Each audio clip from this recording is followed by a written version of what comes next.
श्री स्वामी समर्थ. सर्व स्वामी भक्तांचे ईश्वरी भक्ती मार्ग या आपल्या चॅनेलवर मनपूर्वक स्वागत आहे. भाविकांनो, दत्त संप्रदायात आणि विशेषतः दिंडोरी प्रणीत श्री स्वामी समर्थ सेवा मार्गात श्री गुरुचरित्र पारायणाला अनन्यसाधारण महत्त्व आहे.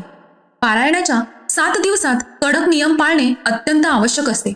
या नियमांमध्ये सर्वात महत्त्वाचा भाग असतो तो म्हणजे आपला आहार. सात्विक आहारामुळेच पारायणाचे पूर्ण फळ आपल्याला प्राप्त होते. आजच्या या व्हिडिओमध्ये आपण सविस्तर जाणून घेणार आहोत की गुरुचरित्र पारायण काळात आपण काय खावे आणि काय अजिबात खाऊ नये. सुरुवात करूया. या 7 दिवसात आपण काय खाऊ शकतो यापासून सर्वात पहिला आणि महत्त्वाचा नियम म्हणजे धान्यांमध्ये फक्त एकच धान्य म्हणजे गहू खावा. तुम्ही गव्हाची चपाती किंवा पोळी खाऊ शकता. भाज्यांचा विचार केल्यास तुम्ही पालेभाज्या खाऊ शकता. त्यामध्ये लाल माठ, हिरवा माठ, राजगिरा, पालक, करडई, कोथिंबीर आणि कढीपत्ता यांचा समावेश आहे. फळभाज्यांमध्ये बटाटा, टोमॅटो, फ्लावर, कोबी, घोसावळे, ढोबळी मिरची, हिरवी व लाल मिरची, तोंडले, गाजर, सुरण आणि रताळे तुम्ही खाऊ शकता. फळांमध्ये तुम्ही सर्व प्रकारची गोड फळे खाऊ शकता. फक्त कडू फळे वर्ज्य करावीत. तसेच दुधाचे पदार्थ जसे की दूध, दही, ताक आणि कढी तुम्ही या काळात नक्कीच घेऊ शकता. जे लोक चहा किंवा कॉफी घेतात त्यांना ते घेण्यास कोणतीही मनाई नाही. स्वयंपाकासाठी तेल आणि मसाले कोणते वापरावे तर या काळात केवळ सूर्यफूल आणि करडईचे तेल वापरावे. मसाल्यांमध्ये तुम्ही फक्त हळद, लाल मिरची पावडर आणि जिरे वापरू शकता.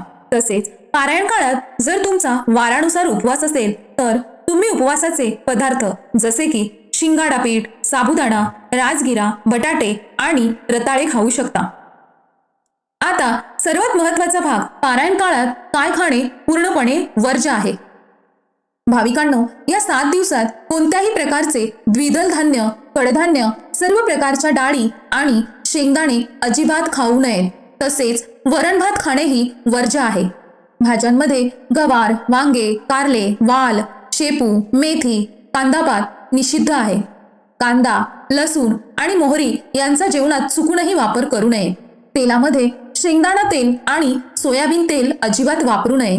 तसेच कोणताही खडा मसाला, गरम मसाला किंवा कोरडा मसाला जेवणात टाकू नये. सर्वात महत्त्वाची गोष्ट म्हणजे पारायण काळात शरीराला त्रास देणारे पित्तकारक पदार्थ, वातकारक भाज्या, मैद्याचे पदार्थ आणि बाहेरचे अन्न पूर्णपणे टाळावे. आपला आहार अत्यंत साधा आणि सात्विक असावा. भाविकांनो, दिंडोरी प्रणीत सेवा मार्गात सांगितलेले हे आहाराचे नियम पाळून जर आपण गुरुचरित्र पारायण केले तर निश्चितच स्वामी माऊलींची कृपा आपल्यावर होते आणि पारायणाचे इच्छित फळ आपल्याला प्राप्त होते. तुम्हाला ही माहिती कशी वाटली हे कमेंट्समध्ये नक्की सांगा. व्हिडिओ आवडला असेल तर लाईक करा आणि सर्व स्वामी भक्तांसोबत शेअर करा. आणि अशाच आध्यात्मिक माहितीसाठी आपल्या ईश्वरी भक्ती मार्ग चॅनलला सबस्क्राईब नक्की करा.